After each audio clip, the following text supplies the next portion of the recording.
ప్రధానికి వ్యతిరేకంగా లోక్సభలో సభా హక్కుల ఉల్లంఘన తీర్మానం ఇచ్చింది కాంగ్రెస్. నిన్నటి అనురాగ్ ఠాకూర్ ప్రసంగాన్ని ప్రశంసిస్తూ ప్రధాని మోడీ ట్వీట్ చేశారు. అందరూ వినాల్సిన ప్రసంగం అన్నారు మోడీ. దీనిపై కాంగ్రెస్ అభ్యంతరం తెలిపింది. నిన్న కాంగ్రెస్ ఎంపీ రాహుల్ గాంధీపై బీజేపీ ఎంపీ అనురాగ్ ఠాకూర్ చేసిన వ్యాఖ్యలు లోక్సభలో దుమారం రేపాయి. అనురాగ్ ఠాకూర్ ప్రసంగాన్ని మోడీ ప్రశంసించడంపై కాంగ్రెస్ ఆగ్రహం వ్యక్తం చేసింది. సభలో కుల గణనపై రాహుల్ గాంధీ మాట్లాడుతున్న సమయంలో అనురాగ్ అభ్యంతరం వ్యక్తం చేశారు. దీంతో హస్తం పార్టీ ఎంపీ చరణ్జిత్ సింగ్ చన్నీ ప్రధానిపై ప్రివిలైజ్ మోషన్ ప్రవేశపెట్టారు. అయితే అనురాగ్ ఠాకూర్ చేసిన వ్యాఖ్యలను రికార్డుల నుంచి తొలగిస్తున్నట్లు సభాధ్యక్ష స్థానంలో ఉన్న జగదాంబికా పాల్ ప్రకటించారు. లోక్సభ సెక్రటరీ జనరల్కు చేసిన ఫిర్యాదులో ఎంపీ చేసిన వ్యాఖ్యలను సభాపతి తొలగిస్తే ఆ ప్రసంగాన్ని మోడీ సోషల్ మీడియాలో పోస్ట్ చేశారని ఫిర్యాదులో తెలిపారు.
లోక్సభలో బడ్జెట్పై చర్చలో భాగంగా అగ్నిపథ్పై సమాజ్వాదీ పార్టీ అధినేత అఖిలేష్ యాదవ్, బీజేపీ ఎంపీ అనురాగ్ ఠాకూర్ మధ్య మాటల యుద్ధం జరిగింది. దేశంలో ఆర్మీలో చేరాలనుకునే ఏ ఒక్కరూ అగ్నిపథ్ను అంగీకరించేందుకు సిద్ధంగా లేరని అన్నారు. అయితే ఇది మంచి పథకం కాదని కేంద్రానికి తెలుసు అన్నారు. అఖిలేష్ వ్యాఖ్యలకు అనురాగ్ ఠాకూర్ కౌంటర్ ఇచ్చారు. చాలా కాలంగా పెండింగ్లో ఉన్న 1 ర్యాంక్ 1 పెన్షన్ డిమాండ్ను బీజేపీ సర్కార్ నెరవేర్చిందన్నారు. అగ్నివీరులకు ఉపాధికి 100% ఉంటుందని హామీ ఇచ్చారు. तो आप ये मुझे बताइए कि उसके भविष्य क्या होगा? अगर इतने बड़े पैमाने पे आप ट्रेनिंग करा रहे हो, सरकार का बजट उसमें खर्च हो रहा है, तो सभापति महोदय उनका भविष्य क्या होगा? और जो अग्निवीर वाली नौकरी है, सभापति महोदय, कोई भी नौजवान जो फौज के लिए तैयारी करता है वो कभी स्वीकार नहीं कर सकता। जब पहली बार ये स्कीम आई थी अग्निवीर, उस समय बड़े बड़े उद्योगपतियों से ट्वीट कराया गया था कि अग्निवीर से अच्छी कोई योजना नहीं है, इनको हम नौकरी दे देंगे, हम अपने यहां रख लेंगे। और शायद सरकार में बैठे लोगों को यह बात याद होगी, क्योंकि सरकार खुद स्वीकार करती है स्कीम ठीक नहीं है, तभी वो अपनी अपनी सरकारों से कह रहे हैं कि अग्निवीर वाले जो लौट करके आएंगे उन्हें कोटा दीजिए, आप नौकरी दीजिए। हिमाचल प्रदेश से जिसने पहला परमवीर चक्र विजेता मेजर सोमनाथ शर्मा दिए, कारगिल के युद्ध में सबसे ज्यादा शहीद होने वाले हिमाचल प्रदेश के वीर नौजवान थे। 4 परमवीर चक्र विजेता हुए, उसमें से 2 कैप्टन विक्रम बत्रा और सूबेदार संजय कुमार हिमाचल प्रदेश से हुए। और मैं कहता हूं, जी हां, जो लंबे समय से मांग थी 1 रैंक 1 पेंशन की किसी सरकार ने पूरी नहीं की, वो नरेंद्र मोदी जी की सरकार ने यहां पर पूरी की है। और मैं एक बात और कहता हूं, अखिलेश यादव जी सुन ले, अग्निवीर में 100% एम्प्लॉयमेंट की गारंटी है और रहेगी। ఓబీసీల గురించి అవగాహన లేని నేతలే ఓబీసీల కుల గణన చేపట్టాలని డిమాండ్ చేస్తున్నారని బీజేపీ ఎంపీ అనురాగ్ ఠాకూర్ మండిపడ్డారు. ఈ వ్యాఖ్యలకు రాహుల్ గాంధీ కౌంటర్ ఇచ్చారు. దేశంలో ఎవరైతే దళితులు, గిరిజనులు, వెనుకబడిన వర్గాల కోసం పోరాటం చేస్తారో వారిని అవమానించడం బీజేపీకి అలవాటుగా మారిపోయిందన్నారు. कुछ लोग ओबीसी की बात करते हैं, मैं ये कहता हूं, इनके लिए ओबीसी है। गौरव सुनिए, गौरव बड़ा इंपॉर्टेंट है, आप काइंडली एड्रेस तो देखिए। माननीय सर, इनके लिए ओबीसी का मतलब है only for brother in law commission, only for brother in law commission और only for brother in law commission के लिए काम करने वाली पार्टी अदर बैकवर्ड कास्ट की बात करती है तो आर्मी को भी पंखे के साथ लटकर आत्महत्या कर लेनी चाहिए। मतलब जिस पार्टी ने अपने पार्टी के अध्यक्ष जो एक पिछड़े वंचित समाज से आते थे उनको धोती से खींचकर पार्टी से बाहर निकाल दिया हो, उसके शहजादे हमें ज्ञान बांट रहे।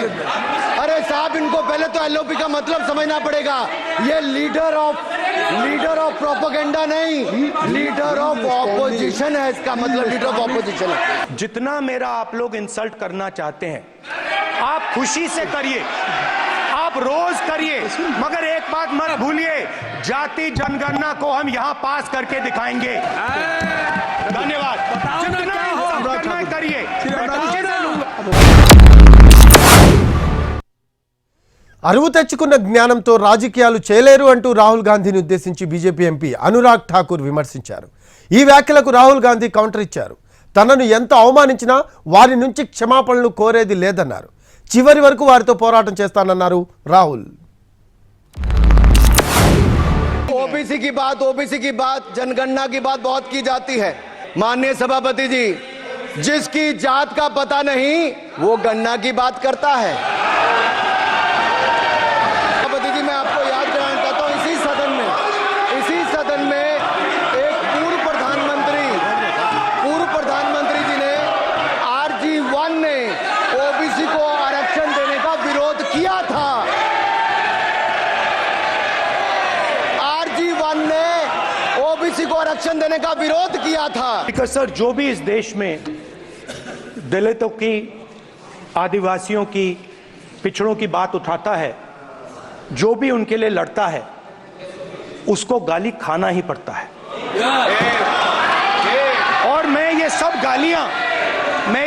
गालियां खुशी से खाऊंगा, क्योंकि महाभारत की बात हुई तो महाभारत में अर्जुन को सिर्फ मच्छी की आंख दिख रही थी, उसी प्रकार मुझे सिर्फ मच्छी की आंख दिख रही है। जाति जनगणना हम करा के दिखाएंगे। खत्म। आपको जितनी गाली देनी है आप दीजिए, हम खुशी से लेंगे। धन्यवाद। దేశంలో జాతులు కులాల గురించి తెలియని నేతలు వారి గురించి మాట్లాడుతున్నారని బీజేపీ ఎంపీ అనురాగ్ ఠాకూర్ మండిపడ్డారు. ఈ వ్యాఖ్యలపై ఎస్పీ అధినేత అఖిలేష్ యాదవ్ ఆగ్రహం వ్యక్తం చేశారు. జాతి గురించి ఎందుకు అడుగుతున్నారని ప్రశ్నించారు ఆయన. इनको भाषण देने से पहले पर्ची आती होगी, लेकिन हर बार इंटरवेंशन के लिए पर्ची आती है अपने बलबूते पर। सर, उधार की बुद्धि से राजनीति नहीं चलती है, यहाँ पर्ची लेने से काम नहीं चलता है।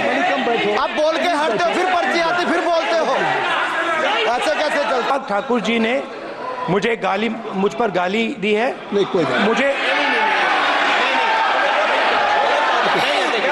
सब बोलने दीजिए सर। मुझे उनको बोले सर अनुराग ठाकुर जी ने मुझे इंसल्ट किया है, मगर मैं अनुराग ठाकुर जी से कोई माफी नहीं चाहता हूं। मुझे कोई माफी की जरूरत नहीं है।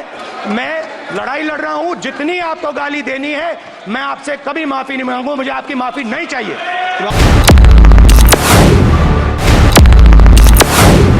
ओबीसी की बात जनगणना की बात बहुत की जाती है। माननीय सभापति जी, जिसकी जात का पता नहीं वो गणना की बात करता है। जिसकी जात का पता नहीं वो गणना की बात करता है। सभापति जी, मैं आपको याद कराना चाहता हूं, इसी सदन में एक पूर्व प्रधानमंत्री जी ने RG1 ने ओबीसी को आरक्षण देने का विरोध किया था। मेरा आपसे केवल इतना निवेदन है, माननीय मंत्री रहे हैं, बड़े दल के नेता हैं, मंत्री रहे हैं, बड़ी बात कर रहे थे, मैं महाभारत शकुनी ये सब बातें कह रहे थे, दुर्योधन तक यहाँ ले आई है। मैं केवल सभापति महोदय इनसे ये पूछना चाहता हूं, आपने जाति कैसे पूछ ली है बताइए बस। आप जाति कैसे पूछ सकते हैं? आप बताएं, जाति कैसे पूछ सकते हैं? आप पूछ के दिखाओ जाति को। आप जाति कैसे पूछोगे? तो आप बैठिए। नहीं जाति नहीं पूछ सकते।